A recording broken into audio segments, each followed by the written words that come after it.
शतनमन। मैं कई वर्षों से कहानी कविता लिख रहा हूँ। मेरी कहानी कविता में आप एडिटिंग नहीं देखते होंगे, न कोई ताम झाम, इसलिए मुझे क्षमा करेंगे। सिर्फ इस कवि हृदय की आत्मा का दर्शन होगा और आपका आशीर्वाद अगर मिलता रहे तो इससे बढ़कर मेरा क्या सौभाग्य होगा। इस कहानी का नाम है गंगोत्री की माला। गंगोत्री देवी की शादी हुए लगभग 10 वर्ष हो गए, पर उन्हें कोई संतान पैदा ना हुई। इसी चिंता में वह सदा डूबी रहती। एक और सास ससुर देवर जेठानी पति बराबर ताना मारती रहती। गंगोत्री की सास तो मत पूछे, बात बात पर ताना देती रहती। यह सब सुनकर गंगोत्री को लगता कि इस दुनिया में जीने की अपेक्षा मर ही जाना ठीक है। उसका पति नौकरी पेशा वाला है, वह भी ताना मसाना करने में कम ना था। गंगोत्री देखने में सुंदर थी, गोल मटोल चेहरा मानो चांद का रूप हो। उसके लंबे लंबे बाल, झील सी आंखें उसकी सुंदरता में चार चांद लगा दिए। इसकी सुंदरता से मुग्ध होकर पति दीनू उसे खूब प्यार करता। एक दिन दयाल ने कहा, गंगोत्री, हमारी शादी हुए 10 साल हो गए, पर भगवान ने एक भी संतान नहीं दी। डॉक्टर करके हम सभी हार गए। हमें अब नया ओझा करना चाहिए। पति की बात सुनकर गंगोत्री उदास भरे स्वर में ठिठक कर बोली, मैं तो एक अभागी नारी हूँ। पता नहीं किस जन्म का पाप भोग रही हूँ जो भगवान ने मेरी कोख नहीं भरी। एक दिन बगल वाली महतवान जी ने कहा था कि बुढ़िया माता के मंदिर में जाकर क्यों नहीं मानत मांग लेती हो। बुढ़िया माता की कृपा हो जाएगी तो तुम्हारी कोख भर जाएगी। मैं बहुत दिनों से सोच रही थी कि बुढ़िया माता के मंडप आपके आपको लेकर के जाऊं और वहां से कुछ मांगूं। दीनू अपनी पत्नी की बात सुनकर उसके मन में भक्ति भाव की मन्नत मारने उमड़ पड़ा। बोला, गंगोत्री, तुम तो गंगोत्री गंगा की तरह पवित्र हो। तुम जो कहती हो मन से कहती हो। अच्छा काम में देर क्यों? एक दिन समय निकालकर बुढ़िया माता के मंडप में चलो। गंगोत्री की सास जानकी देवी बात बात से उसे बोलती रहती थी। अपने बेटा बहू की बातें सुनकर घर के अंदर से चिल्लाना शुरू कर दी। जब देखो तब मर्द के पास बैठकर गप्पे लगाती रहती है। घर में दुनिया भर का काम पड़ा है, रानी जैसी बैठ के मर्द के मुहैया रही है। शर्म हया है नहीं। एको बाल बुतरू रहता तब न जानती कि काम का हाल क्या होता है। खाली मर्द के पास बैठकर गप्पे लड़ाने से काम नहीं चलता है। माँ की बात सुनकर दयाल से रहा न गया। दयाल माँ को समझाते हुए बोला, माँ, तुम बात बात में गंगोत्री को डांट देती हो। दिन भर पड़ा है काम करने का, समय तो अभी है। थोड़ा सा कोई राय मशवरा करता है, उसी समय तो फटक फटक कर बोलना शुरू कर देती हो।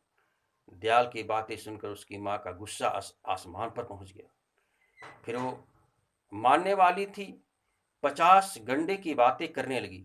ठीक ही कहा गया है, अनपढ़ गंवार औरतों का मन गर्म तवे के समान होता है। पानी का एक बूंद पड़ते ही चनाक से करता है। तुम्हारा ही एक जेनी है रे, हम लोग थोड़े ही किसी की मेहरारू थी। तुम्हारी औरत इस दुनिया में खूबसूरत है। औरत का गुलाम कहीं का हमसे जुबान चलाता है। ये बांझी तो तुम पर जादू ही कर दिया। दयाल दीनू ने कहा, माँ, तुम थोड़ी सी बात लेकर तीर का ताड़ कर देती हो। तुम्हारा गुस्सा आसमान छूने लगता है। कुछ बात तो समझती न बुझती हो। भगवान तुझे एक मुंह दे दिया है, बस बकर बकर दिन भर करते रहती हो, जो मन में आता सो बोलती रहती हो। गंगोत्री ने जब देखी कि माँ बेटा दोनों उलझते जा रहे हैं, तब पति देव से कहने लगी, छोड़िए, माँ जी को बोलने दीजिए, समय हो गया है, आप अपना काम पर जाइए।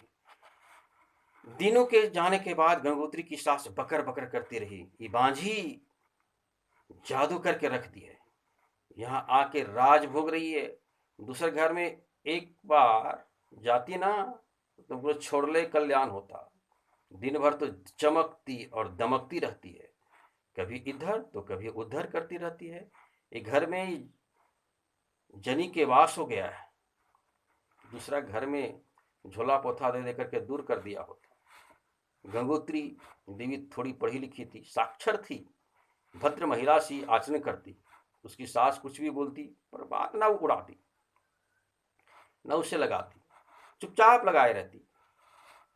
यहाँ तक कि अपने पति को भी ना कुछ कहती। वह सोचती नारी तो अबला होती है, उस पर भी एक बांझ औरत का अस्तित्व ही क्या है। जिस तरह सूखे पेड़ का अस्तित्व मात्र लकड़ी भर का होता है, अपने माँ बाप के घर से विदा होकर जब पति के घर में बसती है, तब पति के घर के नियम से समझौता करना ही पड़ता है। बहुत ही काम करना ही पड़ता है। जहाँ सास बहू के मधुर संबंध होते हैं, वह घर स्वर्ग सा होता है। एक दिन पड़ोस की महतवान जी गंगोत्री से कहने लगी, कन्या, हमारी बेटी भी आई है। 3 बेटी होने से उसकी सास लड़ती झगड़ती रहती है। मेरी बेटी भी बुढ़िया माता के मंडप में मांगत मांगने जाएगी, साथ में चलना होगा तो चलना। महतवान जी की बातें सुनकर गंगोत्री के मन में ममता और श्रद्धा का सागर उमड़ पड़ा। बोल पड़ी, महतवान माँ जी, बुढ़िया मैया के यहाँ कब जाइएगा? मैं जरूर जाऊंगी। महतवान जी, वहाँ तो अधिक लोग मंगल के ही जाते हैं। मंगल तो परसों है ना। मंगलवार के दिन महतवान जी और उसकी बेटी पुन्नू साथ में दयाल और उसकी पत्नी गंगोत्री बुढ़िया माता के मंडप में जाने को तैयार हुई। पुन्नू की सास भी खूब लड़ाई झगड़ा करती थी। पुन्नू को लगातार 3 बेटी हुई थी, उसे एक बेटा पैदा नहीं हो रहा था। पुन्नू की माँ सलाह दी कि बुढ़िया माता के मंडप में मनौती मांग लेने से मैया जरूर कृपा करेगी। बुढ़िया माता के मंडप में चारों तरफ से झालर लगा हुआ है। माता की प्रतिमा के पास भगवत बाबा का टीकाकार रूप है। वहां दूर दूर से माता का दर्शन पाने आते हैं। इस दुनिया में सभी के पास कुछ न कुछ समस्या है, दुख है। जब कोई रास्ता नहीं मिलता तब लोग माता के मंडप में आते हैं, भगवान का स्मरण करते हैं। कोई नौकरी चाकरी के लिए तो कोई पुत्र प्राप्ति के लिए अपनी अपनी समस्या लेकर माता के मड़ैया में वर वरदान मांगने के लिए आते हैं। प्रसाद के रूप में ज़्यादा कुछ नहीं, पान फूल, एक नारियल, अगरबत्ती लेकर आते हैं। यथासंभव भक्त को नाम दक्षिणा भी दे देते हैं। दयाल और गंगोत्री माता के दरबार में दंडवत प्रणाम करते हैं, वरदान मांगते हैं। हे माँ, तुम्हारी बेटी तुम्हारे दरबार में तड़पती हुई आई है, कृपा करो माता, तुम चाहो तो क्या नहीं हो सकता। तुम ही तो इस जगत के पालन कर्त्री हो। सब कुछ तो तुमसे आता है और तुम में ही समाता है। तुम तो हमें सब कुछ ही दिया है, सिर्फ मेरी कोख भर दो माता। उसी समय माता की प्रतिमा से एक फूल गिर पड़ता है। पुजारी फूल उठाकर देता है और कहता है, जाओ बेटी, माँ भगवती तुम्हें आशीर्वाद का फूल दिया है। इस फूल को लाल कपड़े सलुआ में बांध कर रखना।